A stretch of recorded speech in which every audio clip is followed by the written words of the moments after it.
Sir আমাদের income নাই এখন। অভাবের তাড়নায় না খেয়ে দিন কাটছে বাংলা সিনেমার একসময়ের জনপ্রিয় অভিনেতা জামিলুর রহমান শাখার। পর্দায় যিনি ছিলেন কখনো স্নেহময় বাবা, কখনো কঠোর জজ সাহেব, কখনো কুলি, কখনো শিক্ষক, কিংবা একেবারেই সাদাসিধে চাকর। এমন কোনো চরিত্র নেই যা তিনি অভিনয় জীবনে করেননি। তোমার কোনো শেষ ইচ্ছে থাকলে বলো, আমাদের সাধ্য হলে তা পূর্ণ কর। দীর্ঘ ৪৫ বছরের অভিনয় জীবনে ৬ শতাধিক সিনেমায় কাজ করে দর্শকের হৃদয়ে জায়গা করে নিয়েছিলেন তিনি।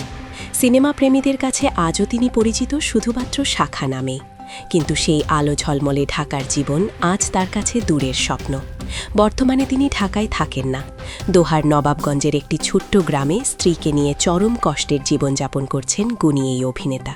ঢাকায় কেন থাকেন না এই প্রশ্নে দীর্ঘশ্বাস ফেলে শাখা বলেন, গত ১৭ বছর ধরে আমি গ্রামেই থাকি। পরিবার নিয়ে ঢাকায় থাকার সামর্থ্য নেই আমার। বাসা ভাড়া দিয়ে সংসার চালানো আমার পক্ষে অসম্ভব। বর্তমানে সরকারিভাবে মাসে মাত্র ৮,০০০ টাকা অনুদান পান তিনি, আর মেয়ের কাছ থেকে আসে আরও ৩,০০০ টাকা। মোট ১১,০০০ টাকায় চলছে তার পুরো সংসার। এই অল্প টাকায় নিত্য প্রয়োজনীয় খরচ চালাতেই হিমশিম খেতে হয় প্রতিনিয়ত। চিকিৎসার কথা তো ভাবাই যায় না। কাঁদতে কাঁদতে শাখা বলেন, আমি হার্টের রোগী, কিডনিরও জটিলতা রয়েছে, কিন্তু টাকার অভাবে ঠিকমতো চিকিৎসা করাতে পারছি না। বিনা চিকিৎসায় কষ্ট পাচ্ছি।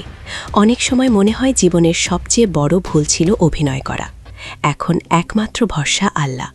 তিনি আরও বলেন, ভালো বাজার করা যায় না, প্রয়োজনীয় ওষুধ কেনাও সম্ভব হয় না, এমনকি ঈদের সময় স্ত্রীকে নতুন কাপড় পর্যন্ত দিতে পারি না।